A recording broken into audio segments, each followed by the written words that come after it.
वाचा सिद्धी. टेंभुर्णी असं म्हटल्यावर फार लोकांच्या मनात एखादी प्रतिमा उभी राहावी अशातला काही भाग नाही. सोलापूर जिल्ह्यातलं हे एक खेड. तसं पाहिलं तर इतर खेड्यांसारखंच काही मंदिरं, एखाद दुसरी मशीद आणि एका आवाक्यातच पण पसरलेली घरं. काही सुखवस्तूंची, पण बहुसंख्येनं सामान्यांचीच. थोड्याफार संस्थांची हजेरी, भूविकास बँक, एक दोन राष्ट्रीयकृत बँकांच्या शाखा वगैरे. 25-30 हजारांची वस्ती, एका बाजूला विस्तीर्ण उजनी धरण आणि दुसऱ्या बाजूला राष्ट्रीय महामार्ग. बस इतकंच. पण तरीही दोन गोष्टी मात्र इतक्या खेड्यात सहसा न सापडणाऱ्या. एक म्हणजे 4-5 उत्तम हॉटेल्स, शहरवासियांच्या राहण्यासाठी सर्व सोयींनी सुसज्ज, आणि 5-6 शहरी पद्धतीची रेस्टॉरंट्स. कोणालाही प्रश्न पडेल, ही सर्व चालतात कशाच्या जीवावर? पण त्याचं एकच आणि सोपं उत्तर म्हणजे ताताजींचा मठ. या ताताजींच्या मठात भारतातल्या अनेक शहरातून येणाऱ्या भक्तांचा बारमाही राबता असतो. ताताजी त्यांचा स्वर्गवास होऊन तप लोटलं, पण त्यांच्या भक्तगणात ओहोटीची चिन्हच दिसत नाहीत. टेंभुर्णीतच जन्मले ते आणि देहत्यागसुद्धा इथलाच. परंतु ते त्यांच्या उभ्या 70 वर्षांच्या हयातीत इथंच राहिले का? तर त्याचं उत्तर आहे नाही. नानाजी डिंगरे आणि अवंतिका डिंगरे या दाम्पत्याचे ताताजी हे 5वं आणि सर्वात धाकटं अपत्य. टेंभुर्णीच्या त्या मोजक्या सुखवस्तू घरातील एक म्हणजे नानाजींचं. पिढीजात आलेल्या शेतीत ऊसाची लागवड करून नानाजींनी डिंगऱ्यांचा सांपत्तिक आब वाढवला आणि 5ही मुलांना लाडाकोडात वाढवलं. थोरला गोविंद स्वभावाला मनमिळावू आणि अभ्यासात मध्यम असल्यानं शेतीची धुरा त्याच्यावरच सोपवण्याचा सुज्ञपणा अवंतिकाबाईंच्या सल्ल्यानं नानाजींनी फार लवकरच अंमलात आणला. त्यानंतरच्या 3 मुली आपापल्या वकुबाप्रमाणे शिकल्या. सोलापुरात कॉलेज करून एक पदवी मिळवून नानाजींच्या पुण्याईनं सोलापुरातच लग्न करून स्थायिक झाल्या. ताताजी आणि गोविंद यांच्यात तब्बल 15 वर्षांचं अंतर. त्यामुळे गोविंदनं शेतीची जबाबदारी पूर्णशः स्वतःच्या खांद्यावर घेतली. त्यावेळेस ताताजी जेमतेम प्राथमिक शाळेत प्रवेशकर्ते झाले होते. ताताजी, होय, आठवतंय आजही लख्खपणानं. 1 वर्षाच्या कालावधीत नानाजी आणि आई जग सोडून गेले. टेंभुर्णीत गोविंदांना, सुधावहिनी, सुमतीताई, उषाताई आणि मी इतकेच उरलो होतो. विमलताई सोलापुरात, कडनूरकरांच्या घरात स्वतःच्या संसारात रमलेली. उषाताई शिक्षणासाठी तिथंच, पण सुट्टीत टेंभुर्णीत येणं जाणं.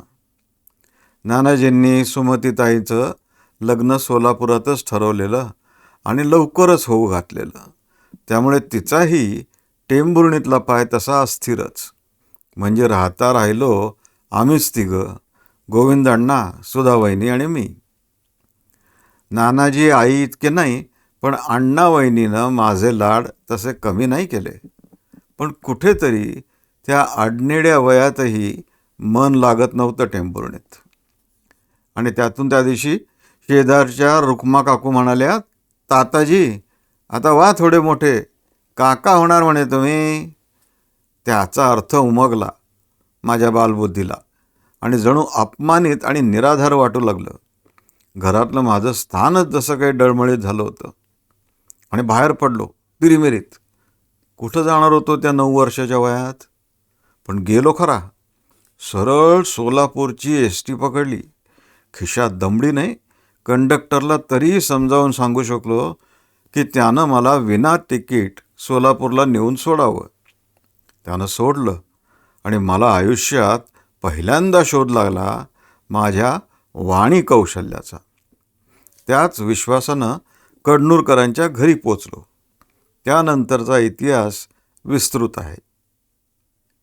विमल: बरं झालं यांनी ताताजींचा स्वीकार केला.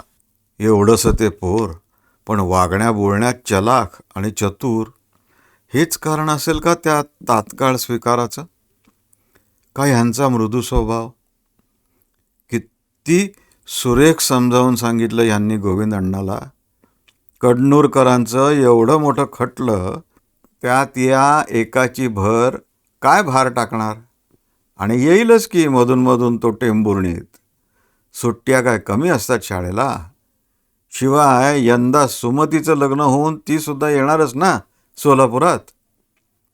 नानाजींचं पोर म्हणून ते ताताजी झालं जगासाठी, पण आमच्या हृदयातला तो वसंताच आहे. लहानपणी वसंत म्हणता येत नसे त्याला, मग तो म्हणायचा ताता. त्याचा झाला ताताजी, नानाजींपासून सर्वांचा. लाडात वाढला, पण कुठंतरी एक वेगळा गुण घेऊन आलाय तो. त्यात धीटपणा आहे, हुशारी आहेच, पण त्याही पलीकडं काहीतरी आहे. नाहीतर आमच्या कडनूरकरांच्या घरात तो सर्वांचा इतका लाडका इतक्या अल्पावधीत होता ना. आणि त्याची मित्रमंडळी खेड्यातून येऊन शहरातल्या एका मोठ्या शाळेत केवढा गोतावळा जमवलाय त्यानं मित्रांचा. काय त्याची किमया आहे कोणास ठाऊक, पण त्याची थुंकी झेलायला सतत कोणीतरी हजर असणारच त्यांच्यातला. त्याचा सांभाळ नीट जबाबदारीनं करायला लागणार आहे आम्हाला. जगावेगळ्या गुणांची पोरं फार निगुतीनं सांभाळायला लागतात. गोविंद: कडनूरकरांनी समजावून सांगितलं. मी आणि सुधानं ते मान्य केलं. अधनमधनं आई नानाजी स्वप्नात येतात आणि जाब विचारतात, का सोडलंस ताताजीला जावयाच्या घरात? मी त्यांना उत्तर द्यायच्या आतच स्वप्नातून खडबडून जाग येते. सुधाला नाही कधी पडत अशी स्वप्न. तिची सारी स्वप्न सध्या तरी येणाऱ्या पाहुण्याभोवतीच घोटाळत असतात. मी आई नानाजींना सांगणार आहे संधी मिळाल्यास की ताताजी कसा मजेत आहे विमलकडे, आणि मी काय त्याच्याकडे कमी लक्ष देऊ नये. यानं त्या रीतीनं किती गोष्टी कडनूरकरांकडं मी पाठवत राहतो. जोंधळा, डाळी, काकवी, भाज्या ह्या तर आहेतच, पण सणासुदीला भेटवस्तूंचा रतीभही वाढवलाय. आई नानाजी काही म्हणत, मी ताताजीला अंतर देणार नाही. ही काळ्या दगडावरची रेघ. वाड्यातल्या त्याच्या 2 खोल्यासुद्धा कुलूप बंद ठेवल्यात मी. सुमती: गोविंद अण्णा त्याच्या संसारात चांगलाच रमलाय. बघता बघता त्याचा अद्वैतही 5-1 वर्षांचा झाला. अगोबाई, आणि माझ्या संसाराला सुद्धा नाही का तितकीच वर्ष झाली. काय हा काळाचा महिमा. ताताजी सुद्धा शाळेच्या शेवटच्या वर्षाचे दरवाजे ठोठावू लागलाय. माझ्या लग्नानंतर एखाद्या वर्षानंतर खरं तर ताईचा भार हलका करायला मी ताताजीला आमच्याकडे आणू पाहत होते. यांचाही विशेष विरोध नव्हता, पण कडनूरकरांना काय माया लागली आहे पोराची कुणास ठाऊक, त्यांनी सोडलं नाही इतकं खरं. मला तर कधीकधी वाटतं त्यांच्या स्वतःच्या पोरीपेक्षा त्यांचा जीव ताताजीत जास्त अडकलाय. अगदी ताईकडंच का असेना, पण घरातून पळून आलेल्या ताताजीनं सोलापुरात जम मात्र पटकन बसवला. मी अनेकदा विचार करते, काय आहे या पोरात असं वेगळं? खेळात काही फारशी गती नाही, अभ्यासात केवळ वर्गाबरोबर, पण मित्रांच्या घोळक्यात हाच कायम नेता. सोलापुरानं एक मात्र केलं. मराठी शिवाय कानडी आणि तेलुगू त्याला शिकवलं. म्हणजे तो शिकला. हिंदी बोलतो तो छान, शर्मा गुप्तांच्या मुलांच्या संगतीनं. पण या सगळ्यामुळं त्याचं भविष्य थोडंच बनणार आहे. आता थोडा पुढचा विचार करायला लागणार आहे आम्हा सर्वांनाच. ताताजी, चला, शाळा तर संपली. आपल्याला नाही व शिकायचं फार. एक 12वी उरकून टाकावी आणि शोधावा आपला मार्ग. हां, पण ते सारे या सोलापूरच्या डबक्यात शक्य नाही. काही घडवायचं असेल तर काही सोडायलाच लागणार आणि मला ते करायचं आहे. व्यंकटरावचा थोरला भाऊ हैदराबादेत आहे. मी चांगलाच ओळखतो रामूगारूला. फार छान काम करतो तो चित्रपटसृष्टीत. मी असं ऐकलं आहे की रामूगारूच्या दिग्दर्शनाखाली काम करायला दाक्षिणात्य नटनट्या जंग पछाडतात. कितीतरी सुरस कथा व्यंकटरावकडून ऐकल्या आहेत मी रामूगारूच्या. मला आवडेल असंच काहीतरी करायला. पण सुरुवात कुठून करायची? गणपतीत रामूगारू हमखास येतोच सोलापुरात. काढीन तेव्हा विषय. पण त्या अगोदर बरीच तयारी करायला लागणार. सर्वप्रथम म्हणजे व्यंकटरावला हे सर्व आधीच सांगून त्याला शब्द टाकायला तयार करायला हवं. आणि त्यानंतर हळूहळू कडनूरकर काका, ताई, गोविंदअण्णा वगैरे सर्वच घरच्यांना. कडनूरकर एवढा जीव लावला त्या पोरावर, पण एक दिवस गेलाच हैदराबादेला. अर्थात यावेळेस पळून वगैरे काही नाही गेला, रीतसर सांगून गेला. पण पोरानं एवढं दाखवलं की जातो हे माहितीसाठी सांगितलं होतं, परवानगीसाठी नव्हे. आहेच ते पोर तसं जगावेगळं. प्रत्यक्ष जायच्या वर्षभर अगोदर आम्हा सर्वांची तयारी केली पठ्ठ्यानं आणि मग गेला एका आत्मविश्वासानं. गोविंदअण्णा अजूनही स्वतःलाच दोष देतोय. पण मला मात्र ताताजीचं ते वाक्य त्याच्या जिद्दीचं बळ दाखवून गेलं. तो म्हणाला, जसा सोलापुरानं दक्षिणेला रजनीकांत दिला तसाच डी ताताजी पण देणार. माझ्यावर विश्वास ठेवा. वाणी कौशल्यात हारेल तो ताताजी कसला? तो जिंकणार. मला विश्वास आहे. आम्हा सर्वांनाच खरं तर. उषा. नानाजींनी जायच्या आधी कोटी भास्करांना शब्द दिला असल्यानं मी सुद्धा इतर दोघींप्रमाणे सोलापुरातच येऊन स्थिरावले. आमचा संसार तसा 4 चौघांसारखा ठीकच चालला आहे. पण ताताजीची फार आठवण येते. वरच्या दोघी लग्न होऊन गेल्यानंतर आणि वयाच्या तुलनात्मक जवळीकीमुळे माझं आणि ताताजीचं जरा जास्तच मेतकूट कायमचं राहिलं आहे. कोणालाच न सांगितलेली त्याची अनेक गुपितं माझ्याकडे सुरक्षित आहेत.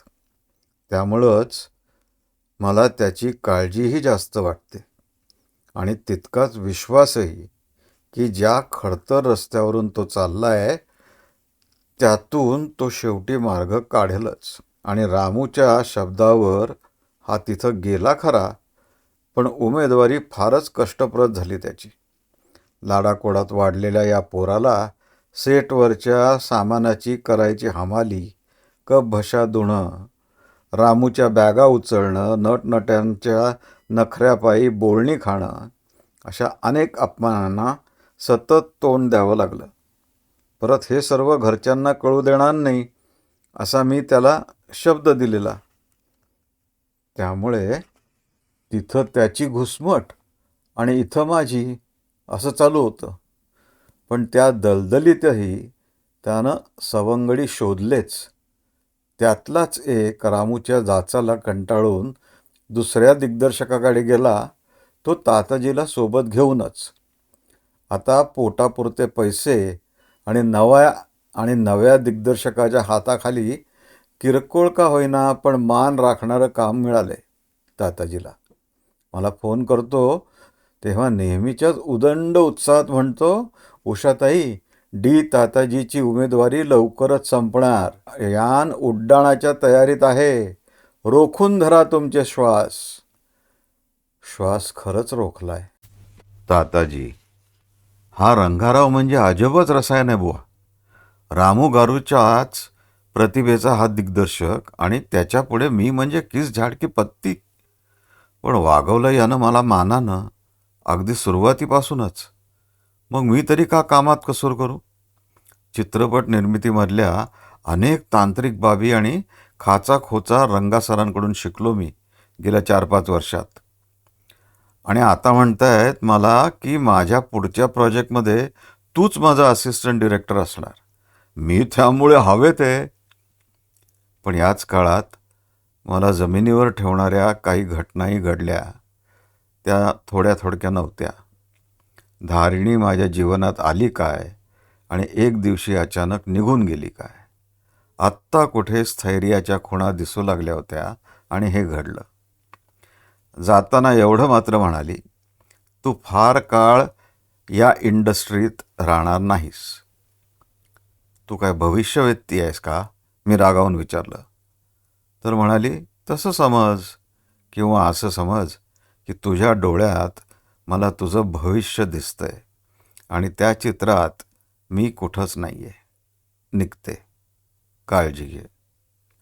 देव करो आणि तिचं भविष्य खोटं ठरो. उषा. धारिणी खरंच भविष्यवेत्ती निघाली. ती गेली. त्यानंतर ताताजीचे 2 सिनेमे रंगारावच्या हाताखाली निघाले आणि प्रचंड चालले. त्यानंतर तो स्वतः निर्माता झाला आणि एक पौराणिक सिनेमा काढला. त्यात तर त्यानं वारेमाप पैसा कमावला. दरम्यानच्या काळात त्याच्या सोलापूर टेंभुर्णीला नैमित्तिक भेटीही झाल्या. आलेल्या पैशातून साऱ्या कुटुंबावर त्यानं कित्येक उंची भेटवस्तूंची पखरण केली. मुख्य म्हणजे गोविंद अण्णाच्या परवानगीनं टेंभुर्णीचं घर नव्यानं बांधून जणू एका महालासारखं बनवलं. स्वतःचं राहणीमान संपूर्ण बदललं. उंची मद्य, उंची सिगरेट्स, कपडे, गाड्या, सारं काही. पण स्वभावात मात्र काहीच बदल नाही. त्यामुळं मित्रांचा ओघ कायम राहिला.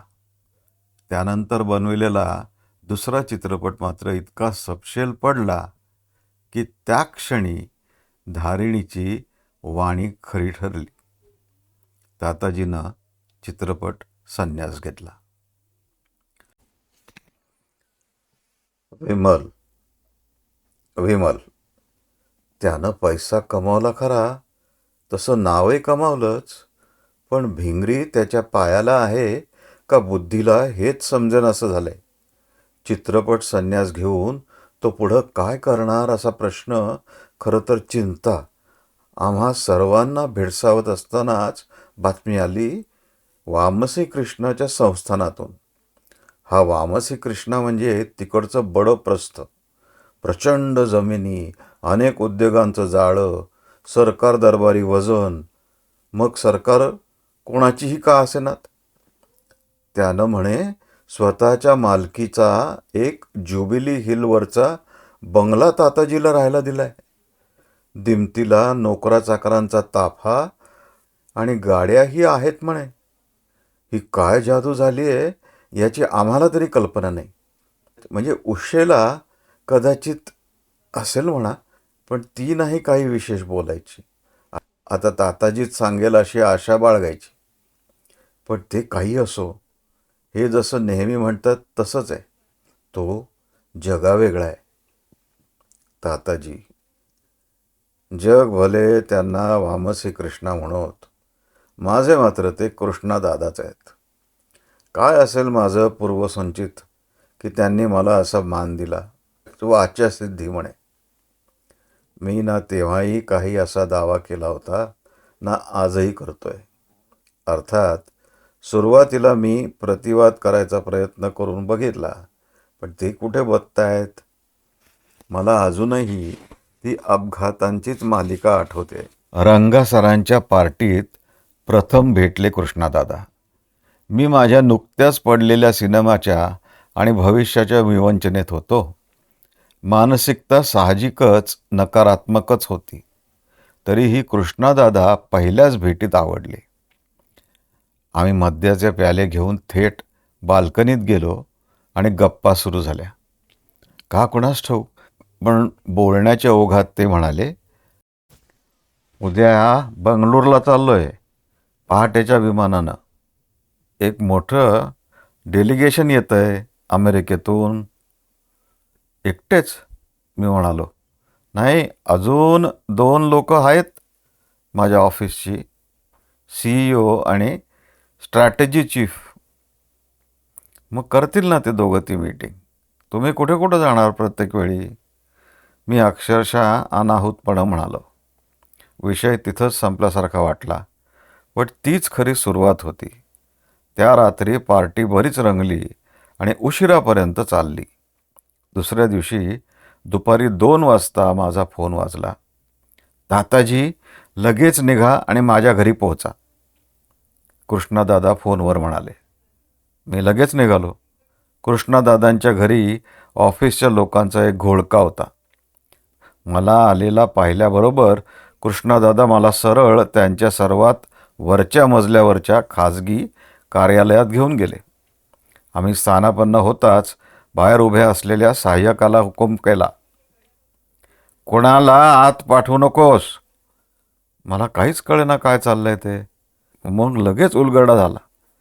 ताताजी, तुम्हाला काही पूर्वसंकेत मिळाला होता का जेव्हा तुम्ही मला बंगळूरला नका जाऊ असं म्हणालात तेव्हा? कृष्णादादा, नाही हो, कसला पूर्वसंकेत? काय झालंय काय? मी म्हणालो, तुम्ही म्हणालात जाऊ नका, मी गेलो नाही.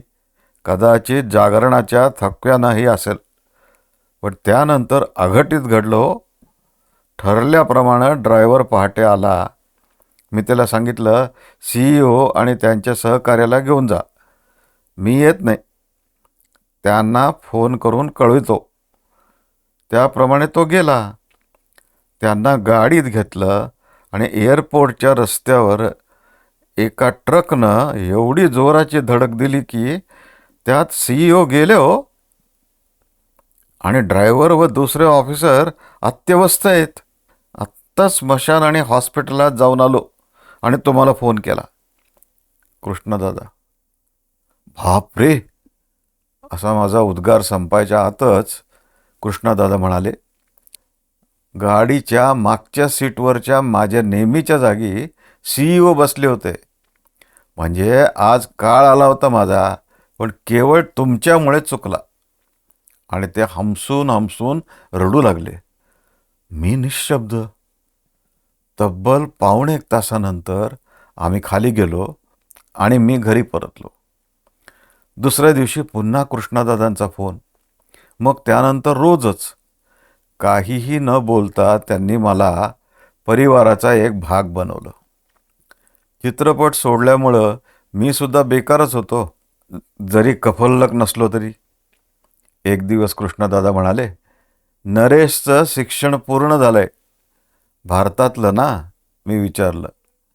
नरेश म्हणजे त्यांचं थोरलं अपत्य. अजून एक म्हणजे श्रीलता, त्याची धाकटी बहीण. कृष्णादादांना म्हणूनच नरेशला व्यवसायात आणायची घाई झाली होती. वरील संवादाला 10 दिवस पण झाले नसतील आणि एक दिवस नरेशनं घरात सांगितलं की तो सिंगापूर INSEADमध्ये पुढच्या शिक्षणासाठी जाऊ इच्छितोय. ताताजी, नरेश तुम्हाला काही बोलला होता का याबद्दल? असं जेव्हा कृष्णाजींनी मला विचारलं तेव्हा नाही हो, इतकंच प्रामाणिक उत्तर मी दिलं. कृष्णादादा, काय विचार आहे तुमचा? इतकं भारतभर रस्त्याचं जाळं पसरत आहे आणि ते सुद्धा इतक्या वेगानं. मी एक दिवस सहजच बोलून गेलो, कारण त्यांचा बांधकाम व्यवसायाचा व्याप खूप मोठा होता. आणि अजून एक अपघात झाला. खन्ना इन्फ्राचे जीवनलाल खन्ना म्हणजे रस्ता बांधणीच्या क्षेत्रातलं अग्रगण्य नाव, भारतभर शाखा पसरलेल्या, आणि त्यांचं वास्तव्य मुंबईत. त्यांचा अचानक फोन आला कृष्णादादांना. वामसे कृष्णाजी, मी जीवनलाल खन्ना. मला तुम्ही आणि तुमची कीर्ती माहिती आहे. दक्षिण भारतातील तुम्ही एक अग्रगण्य आणि सन्माननीय उद्योगपती. नमस्कार, असं त्यांनी सुरू केलं. त्याच कॉलवर त्यांनी त्यांचा एकुलता एक आणि हुशार मुलगा शौर्य आणि श्रीलताची किती जवळची मैत्री आहे ते सांगितलं. एका यूथ एक्सचेंज कार्यक्रमात ती दोघं 2-1 वर्षांपूर्वी युरोपला भेटली होती आणि तिथेच सारं जमवलं. जीवनलालना 2-4 दिवसापूर्वीच सारं समजलं आणि त्यांनी सरळ कृष्णादादांना फोन लावला. शौर्य पंजाबी आणि श्रीलता तेलुगू इतकाच फरक सोडला तर त्यांच्या दोघांच्या मैत्रीला विरोध करायचं कोणतंही कारण दोन्ही कुटुंबांना दिसलं नाही आणि चक्क 6 महिन्यात लग्नही करून दिलं त्यांचं. लवकरच खन्ना इन्फ्रात कृष्णाजींनी मोठी गुंतवणूक केली. स्वतःच्या व्यवसायाला अजून एक वरच्या स्थानावर नेऊन ठेवलं. मी तुम्हाला प्रश्न नाही विचारत आहे, सांगतोय. ताताजी, तुम्हाला वाचा सिद्धी आहे असं म्हणत कृष्णाजींनी मला थेट ज्युबिली हिलचा बंगलाच हवाली केला. अशा बातम्या पसरायला काय वेळ लागतो? मग काय, राजकारणी, उद्योजक, कलाकार, नोकरशहा सर्वांपर्यंत माझ्या सिद्धीची वार्ता पोचली. भारतभर श्वास घ्यायला फुरसत नाही अशी अवस्था झाली माझी. आणि त्यातून कृष्णदादांचं उतू जाईस्तोवर प्रेम. तरीही मी कधीच कोणाला म्हणालो नाही की मी भविष्य जाणतो, ना मी कधी तसल्या प्रश्नांवर कधी उत्तरं दिली. लोक भेटत राहिले, आपापल्या परीनं माझ्या विधानांचा अर्थ काढत राहिले, इतके की मला त्याची झिंग चढू लागली. कधीकधी खरंच वाटू लागलं की आहेच माझ्याकडे वाचासिद्धी. आणि अचानक कृष्णदादा गेले. मग काय उरलं होतं माझं तिथं? सरळ टेंभुर्णीला परतलो. पण एकटा नाही, माझी कीर्ती माझ्या अगोदर पोहोचली होती. उषा, कशी सरली वर्ष. ताताजीला जाऊन तप लोटून गेलं. माझीच 85 उलटून गेली. सारे ज्येष्ठ निघून गेले. मुलं आपापल्या घरट्यात आनंदात आहेत. इकडं सोलापुरात मी आणि हे. हो, अण्णाचा अद्वैत मात्र टेंभुर्णीत तळ ठोकून आहे. अण्णाचा जमीन जुमला आणि ताताजीच्या मठाची निगराणी राखण्यात छान वेळ जातो त्याचा. संसारही चांगलाच चाललाय त्याचा. ताताजीच्या भक्तांनी त्याच्या मठात त्याचा पुतळा, मूर्ती म्हणतात ते त्याला, उभारलाय. आता ना ताताजी उरलाय ना त्याची वाचासिद्धी. तरीही म्हणतात त्याचे भक्त की मठात उपासनेला बसल्यावर त्यांना येतात नियतीचे संदेश. मी तर म्हणते प्रत्येकाचा अनुभव त्याच्याकडे बाई. ताताजीची एवढी जवळची मी, मला नाही आली कधी प्रचिती. असेन मी कदाचित अश्रद्ध, नसेल आला म्हणूनच काही अनुभव. ताताजीला का मी कमी वेळा छेडलं त्याच्या सिद्धीबद्दल? पण त्याचं आपलं एकच ठराविक उत्तर. उषाताई, मी केला का कधी दावा कुठल्या सिद्धीचा? का लपवलं माझं मद्यपान आणि धूम्रपान लोकांपासून? फिरतोय ना उंची गाड्यातून सर्वांसमोर. माझ्या संभाषणातून त्यांना मिळत असतील संदेश किंवा त्यांच्या जीवनाचे मार्ग, तर त्याला आपण रोखणार का? असं निरुत्तर केल्यावर मी तरी काय बोलणार? एक मात्र सांगते खात्रीनं की तो सुद्धा तुम्हा आम्हासारखा हाडामासाचा, भावभावनांचा, मानवी विकारांचा एक मनुष्य होता. म्हणूनच त्याला हे सुद्धा ठाऊक होतं की सिद्धीचं वास्तव्य भक्तांच्या विश्वात असतं आणि तेच त्यांच्यासाठी खरं असतं.